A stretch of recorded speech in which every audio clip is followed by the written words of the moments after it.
Grabe oh. Aray! Kitang-kita mo sa langit oh. Kita ba sa camera? Mga boss, meron tayong laser beam dito. Tingnan natin kung gaano kalakas ah. So syempre meron siyang manual, meron ditong battery, at ito na yung pinaka laser beam natin mga kaibigan. Ang ganda no? Laser 303. Ang ganda ng itsura. Ito yung pinakaharapan. Dito yung likod. Tapos ito may strap siya. Dahil rechargeable yung battery nito, meron dito tayong charger. At meron nga pala ditong safety key. Buksan natin siyang ganyan. And lalagay natin yung battery niya.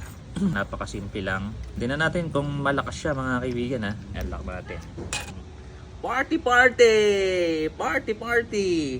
Yun oh. Ganda oh. Pwede kang maglaro dyan. Ayan. So na ano lang to. Ito na adjust lang to dito. Pwede mo rin tanggalin yan mga kaibigan ha. Ayan, tanggalin natin ha. Ayan, tinanggal ko. And pwede siya maging pointer. Ayun oh. Grabe oh. Aray! Hindi, joke lang. Hindi po siya nakakapasok.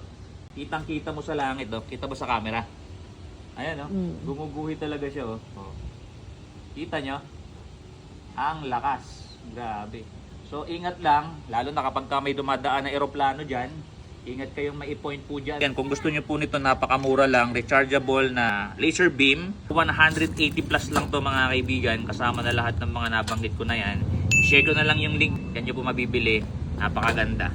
Ayan o, party party! Party party!